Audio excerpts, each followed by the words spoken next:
पिछड़े vote bank पर सबकी नजर।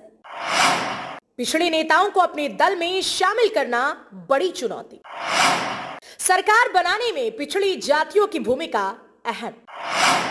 2014 के बाद पिछड़ों का झुकाव बीजेपी की तरफ। उत्तर प्रदेश में पिछड़े वोट बैंक को लेकर सभी दल अपने अपने पाले में करने के लिए बड़ी कवायदें करते रहते हैं, जिसमें प्रदेश के तमाम पिछड़े नेताओं को अपने दल में शामिल करना बड़ी चुनौती है।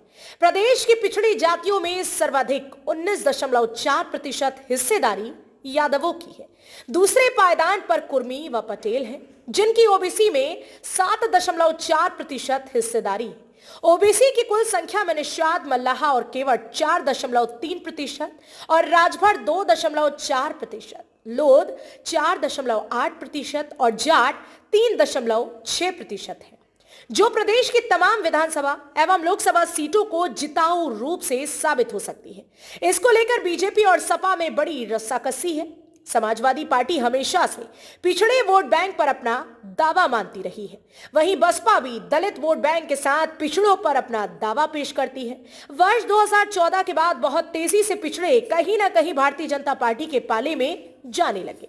प्रदेश के कई पिछड़े दल के नेता अपनी अपनी जातियों का दल बनाकर उनकी राजनीति कर रही हैं और अपनी हिस्सेदारी का दावा कर रही हैं। चाहे अपना दल की बात करें, जो 2 भागों में बटा है, जो कुर्मी समाज का प्रतिनिधित्व करता है, और इसी प्रकार सुहेल देव समाज पार्टी राजभर समाज का प्रतिनिधित्व करने का दावा करती है। कुछ अन्य दलों के नेता किसी तरह से छोटे छोटे दल बनाकर अपने अपने जातियों की, जो पिछड़े वर्ग से आते हैं, अपनी हिस्सेदारी पेश करती है। भाजपा वर्तमान समय में केंद्र और राज्य में सत्ताधारी पार्टी है और जब भी चुनाव का समय आता है तो बीजेपी को यह बड़ी चिंता रहती है कि पिछड़ा वोट बैंक उनके पाले में रहे, क्योंकि सरकार बनाने और सीटें जिताने में उत्तर प्रदेश में उनकी एक बड़ी भूमिका है। और वहीं समाजवादी पार्टी हमेशा से पिछड़ों पर अपना दावा मानती रही है।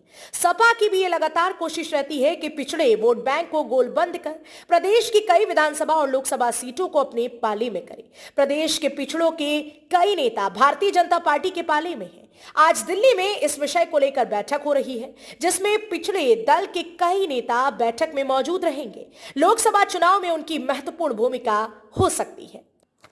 Editor in chief RC Bhatt की रिपोर्ट।